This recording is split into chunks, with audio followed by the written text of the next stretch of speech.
Hello everyone, welcome to library science notes. और आज मैं आपको मैनेजमेंट का एक टॉपिक पढ़ाने वाली हूँ जो कि मोटिवेशन से रिलेटेड है, मोटिवेशनल पैटर्न, जिसमें हम दो स्पेसिफिक थ्योरीज पढ़ेंगे। एक है मैस्लो की और एक है हर्ट्ज़बर्ग की। तो सबसे पहले तो ये जान लीजिए कि जो मैनेजमेंट है ये अपने आप में एक इंडिविजुअल या बेसिक सब्जेक्ट नहीं है। बेसिक सब्जेक्ट मैं इसलिए कह रही हूँ क्योंकि आप सब लाइब्रेरी साइंस वाले हैं और आप जानते हैं कि बेसिक सब्जेक्ट क्या होता है, कम्प्लेक्स कंपाउंड सब्जेक्ट क्या होते हैं। तो ये एक ऐसा सब्जेक्ट है जो किसी भी दूसरे विषय के साथ जब जुड़ता है तो एक नया सब्जेक्ट बन जाता है। तो ये मैनेजमेंट जो है ये लाइब्रेरी के कंटेक्स्ट में जब आप पढ़ रहे हैं तो आप इसके जो एग्जाम्पल्स हैं वो जो लिखेंगे उसको आप लाइब्रेरी से रिलेट करते हुए लिखेंगे। आप इसको समझेंगे तो लाइब्रेरी से रिलेट करते हुए समझेंगे, आपके लिए आसान हो जाएगा। और ये जो दो थ्योरीज़ हैं इसके अलावा और भी कुछ हैं, लेकिन ये दोनों जो हैं ये ज़्यादा इंपॉर्टेंट इसलिए क्योंकि आपको किसी भी कॉम्पिटिटिव एग्जाम में बैठें तो वहाँ पे इससे क्वेश्चन बनता ही है। मैस्लो की जो नीड थ्योरी है वो कहीं कहीं पे वो पूरा का पूरा डायग्राम पूछ लिया जाता है कि सबसे पहले कौन सी आती है, उसके बाद कौन सी आती है, किसने दी, कौन से सन में दी, इस तरीके के क्वेश्चंस बनते हैं। तो शुरू करते हैं। सबसे पहले ये जानेंगे कि मोटिवेशन क्या होता है। आपने अक्सर ये कहीं ना कहीं सुना होगा कि मोटिवेशन दो तरीके का होता है। मोटिवेशन यानी कि एक इंटरनल और एक एक्सटर्नल। हमारे मन में भी तो एक इच्छा होती है, एक डिज़ायर होता है कि हमें अपना काम और बेहतर से बेहतर तरीके से करना है। क्यों करना है? उसके पीछे कुछ ना कुछ हिडन ऑब्जेक्टिव होते हैं जो हम चाहते हैं कि फुलफ़िल हो जाएं, इसलिए हम अपना काम कर रहे हैं, बेहतर ढंग से कर रहे हैं। तो जब हम खुद अपने आप में इंस्पायर्ड फील करते हैं, मोटिवेटेड फील करते हैं, तो हम अपने काम को इम्प्रूव करते रहते हैं। दूसरा, एक्सटर्नल मोटिवेशन की ज़रूरत कब पड़ती है? जब आप कहीं पे लैग कर रहे हो अपने काम में, या जो संस्था है, जो मैनेजमेंट है, एचआर डिपार्टमेंट है, वो ये चाहता है कि आप अपना काम और बेहतर तरीके से करें, तो वो अलग अलग तरीके की मोटिवेटर्स यूज़ करते हैं। मोटिवेटर्स यानी ऐसी चीज़ें जिससे कि आपको लुभाया जा सके या आपको प्रेज़ किया जा सके, आपको कुछ बेनिफिट ऑफर करके आपको और इनकरेज किया जा सके। तो मोटिवेटर्स क्या होते हैं? ऐसे टारगेट्स जिससे आपको फील हो, इनकरेज फील हो कि मुझे और बेहतर काम करना है, ये मेरे लिए चैलेंजिंग है, मुझे इसको फुलफ़िल करना है। आपको अप्रिशिएट करना। सबसे पहले चीज़ तो लाइब्रेरी की बात कर रहे हैं तो क्या लाइब्रेरी में अलग से एचआर का डिपार्टमेंट होता है? बिल्कुल नहीं होता। लाइब्रेरी में जो आपके सुप्रीम हेड होंगे, मान लीजिए यूनिवर्सिटी लाइब्रेरियन की मैं बात करूँ तो वो यूनिवर्सिटी में जो लाइब्रेरी डिपार्टमेंट होगा उसके हेड हुए, तो उन्हीं के पास पूरी रिस्पॉन्सिबिलिटी होती है जो एचआर के सारे फंक्शंस देखते हैं। मैनेजरियल फंक्शंस जो होते हैं, किसको कौन सी पोजीशन पे लगाना है। खैर हायरिंग अलग तरीके से होती है, लेकिन किसको क्या काम असाइन करना है, उनके अप्रेजल की रिपोर्ट जो भेजनी होती है, कौन किस तरीके से काम कर रहा है, क्या किसी को ट्रेनिंग की ज़रूरत है नहीं है, किसी को प्रमोशन देना चाहिए या किसी को इनकरेज कैसे करना है, इसको बेनिफिट ऑफर करना है, ये सारी चीज़ें वो खुद ही देखते हैं। तो यहाँ पर आप ऐसा समझ के चलें कि जो हेड होगा उसी के पास मैनेजरियल फंक्शंस भी होते हैं। तो अगर कोई अच्छा काम कर रहा है, मान लीजिए एक लाइब्रेरी है, एक सेंट्रल लाइब्रेरी है और वहाँ पे बहुत सारे सेक्शंस हैं, बहुत सारे लोग काम कर रहे हैं अलग अलग सेक्शन में, और अगर उसमें से कोई एक ऐसा है जिसने कि कुछ ऐसा काम किया है जो बाकी लोग नहीं कर रहे हैं, या उसकी जो जो हेड है उनको मालूम है कि हाँ बहुत मुश्किल हुई होगी इन्हें ये टास्क कंप्लीट करने के लिए, तो क्या उसको अप्रेज करना चाहिए? बिल्कुल करना चाहिए। अगर वो इसको इंकरेजमेंट नहीं देंगे, यानी अप्रिशिएट नहीं करेंगे कि आपने बहुत अच्छा काम किया है, तो अगली बार से वो उतना एफर्ट्स क्यों लगाएंगे? वो अपने रूटीन वर्क में चलने देंगे।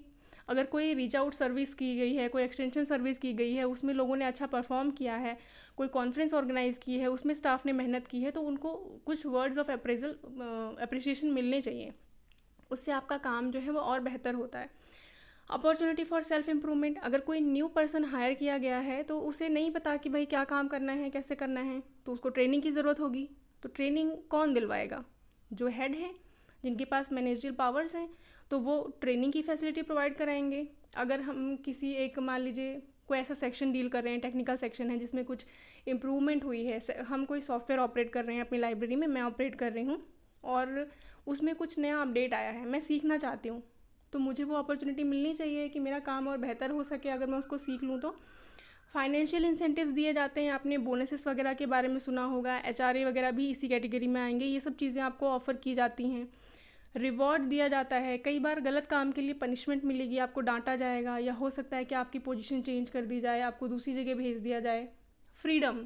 जब आप काम करते हैं तो अपने काम के लिए, देखिए रिस्पॉन्सिबिलिटी और अथॉरिटी ये दो चीज़ें हैं जो एक साथ चलती हैं। तो अगर आपको कोई टास्क असाइन किया गया है तो थोड़ी बहुत पावर्स यानी अथॉरिटी देना भी बहुत ज़रूरी है, ताकि अपना काम आप ढंग से करवा सकें, कर भी सकें, और जहाँ ज़रूरत पड़े वहाँ दूसरों से भी करवा सकें। तो ये कुछ मोटिवेटर्स हैं, कुछ फैक्टर्स हैं जो कि एम्प्लॉयज़ को मोटिवेट करने के लिए, इनकरेज करने के लिए इस्तेमाल किए जाते हैं। अब थ्योरी ऑफ मोटिवेशन क्या है, कुछ थ्योरीज़ के नाम लिखे हैं जो इन लोगों ने दी हैं। पहली है मैस्लो की हायरार्की ऑफ नीड्स, दूसरी है मैकग्रीगर की एक्स एंड वाई थ्योरी, फिर है एल्फ्रेड्स की ERG थ्योरी, और चौथी है मैकलिन्स की 3 नीड्स थ्योरी। आज हम 2 थ्योरीज़ के बारे में पढ़ रहे हैं, एक मैस्लो और एक मैकग्रीगर की। मैस्लो की नीड थ्योरी क्या कहती है, एक सबसे पहले आप एक इमेज देख लीजिए। ये जो एक पिरामिड है इसको हम पिरामिड ऑफ नीड कहते हैं। इसमें कुछ स्टेजेस बनी हुई हैं। जो सबसे निचली स्टेज है वो सबसे पहली स्टेज मानी जाती है, उसके बाद दूसरी, तीसरी, चौथी, ऐसे करके 5 स्टेजेस हैं इसमें टोटल। अब पढ़ते हैं कि ये कहता क्या है।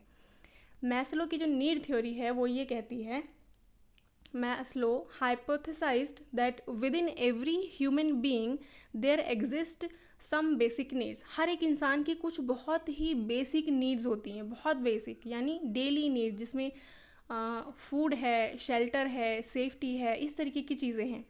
This is presented in a hierarchy of 5 levels.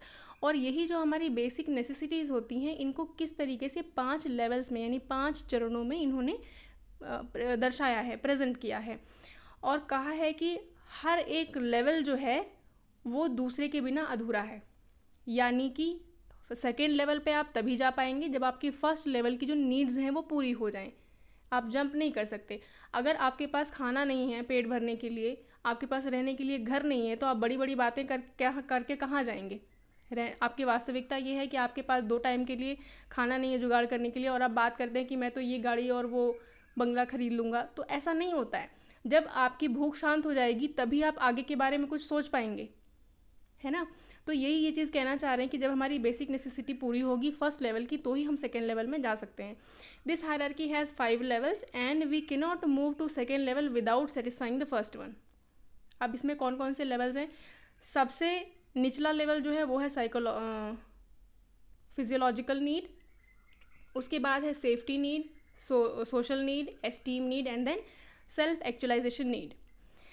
तो सबसे पहला जो साइकोलॉजिकल नीड है वो क्या कहता है, physiological need, food, water, warmth and rest. यानी आपके पास ये जो बेसिक चीज़ें हैं ये होनी चाहिए। उसके बाद सेकेंड लेवल जो आएगा वो होगा आपका सेफ्टी नीड, कि आप सिक्योर फील कर रहे हैं। सिक्योरिटी मतलब जॉब सेफ्टी की भी बात कर सकते हैं कि जहाँ पर आप काम कर रहे हैं आप इस चीज़ से सेटिस्फाइड है कि आपको एक डिसेंट अमाउंट ऑफ सैलरी मिल रही है, और आपकी जो जॉब है उसका ऐसा खतरा नहीं है कि आज चली जाए कल चली जाए। तो आप सिक्योर फील कर रहे हैं, आपके पास घर है, आपके पास जॉब है और सैलरी मिल रही है आपको। तीसरा आता है बिलोंगिंगनेस, मतलब आप जिस समाज में रह रहे हैं वहाँ का हिस्सा हैं। आप जहाँ पर वर्क प्लेस में काम कर रहे हैं वहाँ पे आपको आइसोलेट नहीं फील हो रहा है, आप जुड़ाव महसूस कर पा रहे हैं। तो ये भी नीड होती है। देन उसके बाद आता है एस्टीम नीड। एस्टीम नीड यानी प्रेस्टीज, कि मेरी एक पोजीशन है, फीलिंग ऑफ अकम्पलिशमेंट, मैंने कुछ अचीव किया है, मैं कुछ बन पाया हूँ। उसके बाद आता है 5वां जो है सेल्फ एक्चुअलाइजेशन, यानी अपना बेस्ट बनने की कोशिश करना। बेस्ट वर्जन, जो आपने वर्ड सुना होगा कि achieving one's full potential including the creative activities. तो ये 5 चरण हैं जो आपने देखे हैं अभी। सबसे पहला क्या कहता है, साइकोलॉजिकल नीड क्या कहता है, physiological. These are the most basic of all needs and comprise, इसमें क्या क्या आएगा, फूड आएगा, शेल्टर है, क्लोथिंग है, क्लीन वाटर है पीने के लिए, एंड अदर बॉडीली नीड्स, जो हमारे शरीर की ज़रूरतें होती हैं, वो बेसिक नीड्स कहाँ पर आएंगी, इस फर्स्ट वाले स्टेज में, फर्स्ट लेवल पे आएंगी। These are essential to human survival, हमें ज़िंदा रहने के लिए, सर्वाइव करने के लिए जिन चीज़ों की आवश्यकता पड़ती है वही होते हैं सबसे पहले लेवल में। If these needs are fulfilled we become aware of the next level of the hierarchy. जब हमारी ये पहली स्टेज की जो बेसिक नीड्स हैं वो पूरी हो जाती हैं, तब हम दूसरे लेवल के बारे में सोचते हैं, तभी हम वहाँ तक पहुँच पाते हैं कि हाँ अब इसके आगे क्या। सेफ्टी नीड्स, ये है हमारा सेकेंड लेवल। ये क्या कहता है, these include need to be safe and secure, कि हम सेफ हैं, हम सुरक्षित हैं। Safety needs include physical safety and mental safety, that is feeling free और हैविंग जॉब सिक्योरिटी। हम जहाँ काम कर रहे हैं वहाँ पर हमें ये फील हो रहा है कि हाँ मेरी जो जॉब है वो सिक्योर है, अच्छी है, मैं सेटिस्फाइड फील कर रही हूँ वहाँ पे।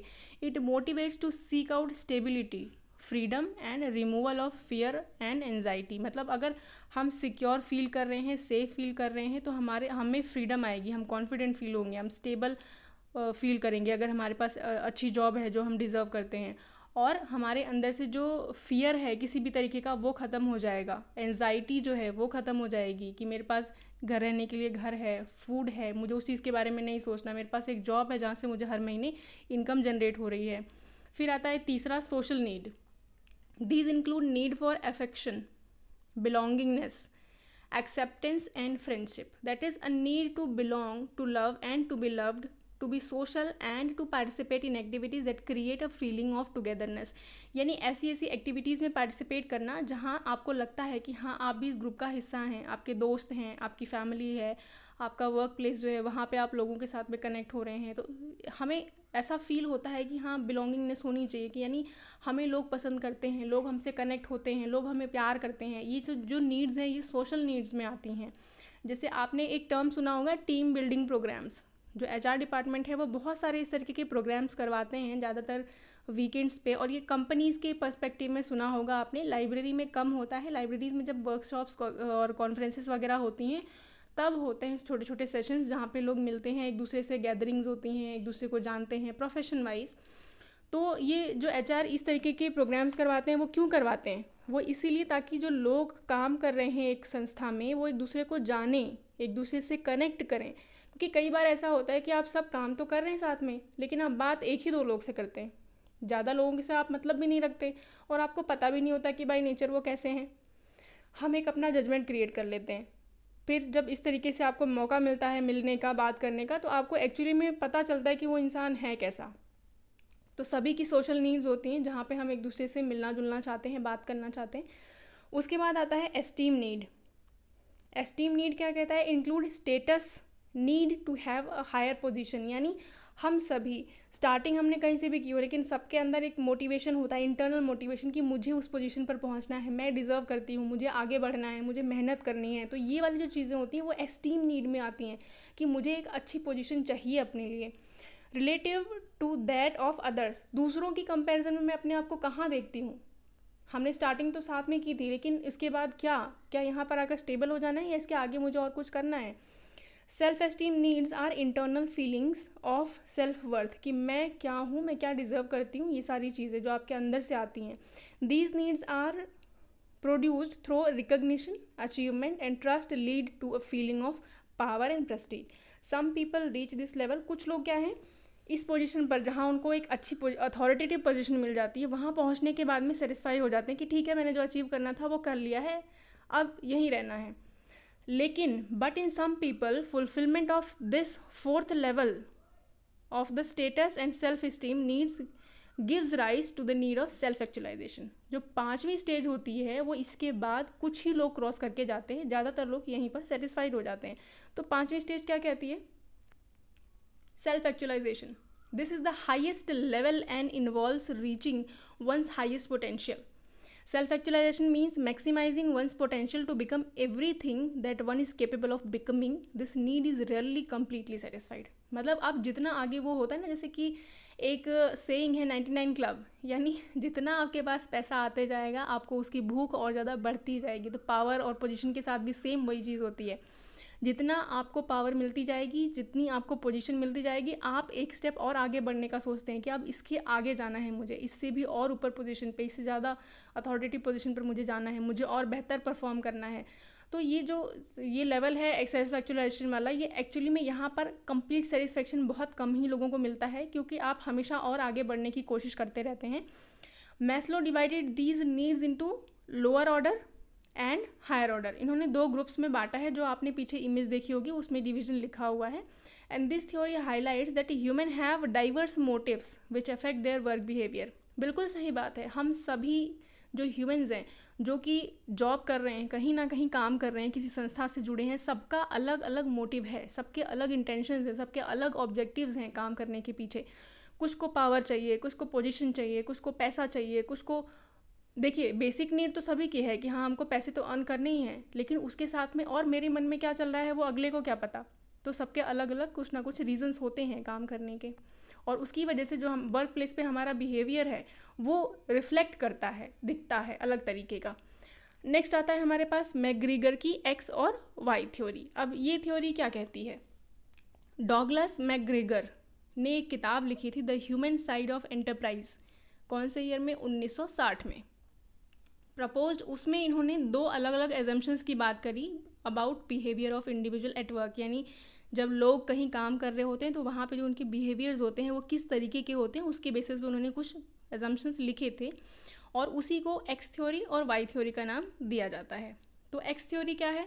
Average human being inherently dislike work and will avoid it when ever possible.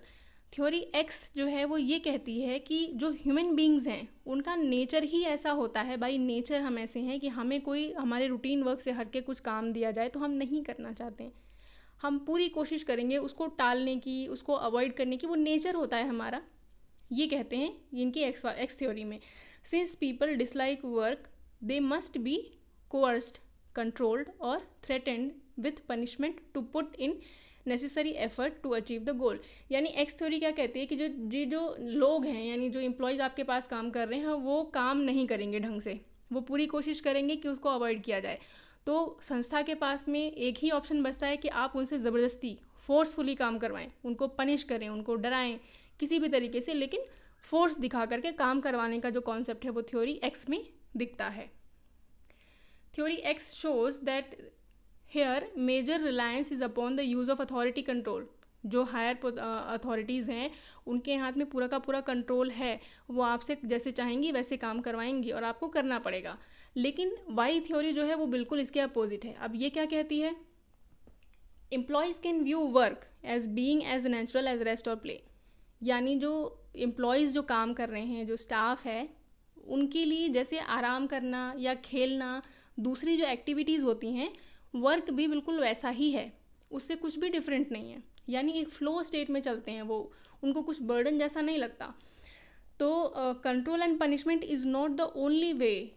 तो क्या कहा गया है कि एम्प्लॉयज़ से फोर्सफुली काम करवाना, उनको पनिश करके काम करवाना, यही एक तरीका नहीं होता है काम कराने का। People will exercise self direction and control if they are committed to the objective of organisation.